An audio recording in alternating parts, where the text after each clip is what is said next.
Yo, what's going on, guys? Hope everybody's having a great day today. In today's video, we're going to be talking about why burnout is breaking developers and how to get out of it or look for the signs before it gets really bad. Okay, so I had my fair share of burnout. Definitely, when I first started as a developer, I always thought working harder would actually get me the results that I wanted. And there's some truth to that, but it came with the price. It came with just being burnt out, just being tired of doing the same thing every single day, not having any motivation to build on any features or new projects, and just wanting to do something, like have a change in my career. And I came close to putting tech all behind me and jumping into sales. There was one time I wanted to work at a warehouse, which I did previously, and I was going to jump back into that. But after taking some time off and understanding exactly what I wanted to do and why I was feeling the way I was feeling, it was because I was putting in too much work. I wasn't really giving myself a break. Even though I would go to the gym, I would hang out with friends, I still didn't have enough time to myself. So I have a list here that I'm going to talk to you guys about and some personal stories around how I navigated burnout and some of the signs that were there that I completely missed. And now if I start to feel like I'm burning out, there are ways to mitigate that so that it's no long-term effects. Number one, which is very important, is mental fatigue when you're constantly solving problems. As developers, we are constantly solving problems. Every single day, something needs to get solved and fixed, whether that's a bug, whether that's building out a new feature, whether that's asking questions around a project, getting the right requirements. You're going to be using your brain for everything. It's all logic. So, when it comes to just working through your projects and you're doing it for hours on end and you're not taking any breaks, that takes a lot of mental toll on you. I don't care who you are, what you do, how long you've been doing it, it's going to cause a lot of strain on you. And I see a lot of developers now that they're just working hard and, they're not really grasping what needs to be done. And they're spending 12-hour nights just working on a problem and not getting anywhere and actually introducing more issues. And let me tell you, I've done that before. I would work 12-hour nights every single day to where it came to a point where I was going to change careers. There was a lot of unnecessary stress that I put on myself, honestly, and just trying to get things done, trying to adhere to deadlines, trying to, just stand out as a developer. I was actually doing more harm than good. The best way to go about solving this problem is that if you spend more than an hour on an issue, take a break. Point blank, period. It doesn't matter what you do. As long as it's not coding, do something else. Look at a YouTube video. Go outside, take a walk somewhere, get some fresh air. If you like going to the gym, go to the gym for like an hour. Do something, but don't just sit there and just keep stewing on the same thing because the problem's gonna look the same. My advice to you, if it's more than an hour, that's it, it's over. Take a break, come back to it, and I guarantee you, once you do that, you're gonna have a fresher mindset. Number two is deadlines, unrealistic deadlines. I had my fair share of deadlines before where I was working on stuff and I was looking at the requirements of a project, getting it done, to realizing that we missed a critical piece to the project. Now, because of that needs to get added to the current project, and then it extends the deadline of that project. And sometimes with some of these deadlines, you're dealing with stakeholders saying, hey, we need this done because this will be good for the user base, or this will be good for the internal team. But there's nothing wrong with that. But if they didn't have it before, why is there a push to have it now? If you were to give me the bigger picture in terms of it solves a major problem and you break it down in terms of why this is needed, then yeah, there's some motivation factor in there to get it done on time. The accountability factor is real. So like if you have accountability in terms of we missed this, and instead of pushing the deadline of that project, at least create another working piece to it to where we will call it phase 2 and add additional features based on the feedback of the users that is using it.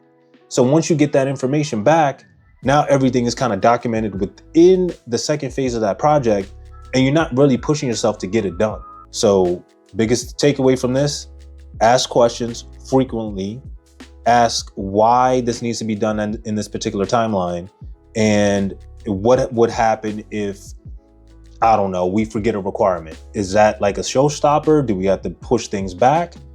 Or can we get away with adding like a phase 2 that someone else could work on or yourself? Number 3 is there's no clear vision or impact on the things that you're building day to day. You might get a project that needs to be done, like I said, even with number 2, right? With the deadlines. It needs to be done. It's going to be solving all these issues for these users, and it's going to automate a workflow. You build it, and then you find out that no one's even using that feature. This has happened to every developer out there. It's not just me. Is that everybody wants the results right then and there, right? Then you give them exactly what they want, and then it's like, oh, we actually didn't really need that, or we missed the critical requirements for this, so now we can't use it. That's not an issue with you. That's more of an issue with the people that gather the requirements. So that's why I always say ask questions, because the more questions that you ask, most likely a project that was going to be on the timeline might need to be pushed back entirely because they don't really have the requirements ready to go. And that comes with time. If you're a junior developer, you're not going to know any better, because you don't necessarily, if you're new to the system, what can you say about it? You're just going off of what other people are giving you. Unless it's super unclear, you would ask those questions. But for someone that's like senior, or at least has a couple years working on a particular system and understanding the actual structure, then you have more of a leeway to talk about these issues and bring up questions that actually matter. The biggest thing you could do is just speak up and talk about that particular project and ask them, hey, is this really going to be useful? And if you feel like it's not going to be useful, just speak up. That's going to help you with just being accountable for your time, because it's not only their time, it's also your time, because you're going to be building it. Number 4 is that, depending on where you work, if you work in your office or if you work remotely, there's never really a disconnect. You have to create that. You have to create boundaries. The biggest problem that I used to have is I used to just work nonstop, right? Because either Slack notifications, people hitting me up from different time zones, being on support. If you're on support, trust me, you're going to be working a lot. People asking you questions, doing pair programming, PR reviews. It never stops. If you get hit up after work hours and it's not really important, leave it for the next day. Always looking at your phone when a Slack message pops up, always looking at your emails. It gets tiring. If it's really important, just give me a call. I mean, there's so many different ways to go about this, but the biggest thing is like when you are ready to disconnect from work, after you're done, disconnect. That's it. Do something else. Don't even think about work. No notifications or anything like that. Last thing I want to talk to you guys about is, doing repetitive tasks as a developer is going to happen. You're going to be fixing mundane bugs that are super easy to do. Maybe for some junior developers that don't know the system, it might be hard because you don't really know what's going on, the flow of the code, how it's working, how the feature is working. If there's no documentation, it happens. But having a way to, I guess, gamify repetitive tasks to where you're learning as much as you can by doing these tasks, and instead of just like adding one fix in, you decide, well, maybe I should just refactor this code so that it's easier to read. Maybe the code is not that great in terms of how it's structured and you want to refactor it. Maybe do that, make it interesting for yourself. Regardless of whatever the requirements are, you're going to be dealing with that. I had to go through that all the time. When I first became a software developer, I was working on easy stuff that I didn't really care about until it became an issue. Until it was like, oh, we need to fix this because this is like tech debt, or this is a issue that is causing streamline effects in other areas. Now that's more interesting to solving that problem. But anything that you do get for that sprint or just for the week, just make sure that, when you look at the code, you're like, okay, well, I can make these changes so that everything flows. These are the ways that you can deal with burnout. You're going to go through it at some point in your career. Trust me. Everybody does. The biggest thing that you could do is learn when to walk away, learn when to take breaks, learn when to not make it all about work. If you can't solve a problem, it's not the end of the world. Take a break, take a beat. It'll come to you eventually. Also, you have AI tools out here that can help you solve it a lot faster. So use your tools to your advantage to buy back your time. That's very important.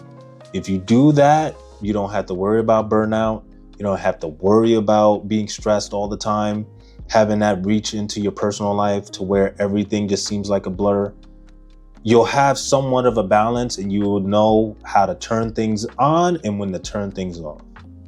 All right. So that's it, guys. That's the video. If you like this video, please like, share, subscribe. Let me know of your burnout experience and what have you done to get out of it. And if you're still in burnout, hopefully these tips could help you get out of it and actually create habits so that you don't have to deal with it in the future. All right. We'll talk soon.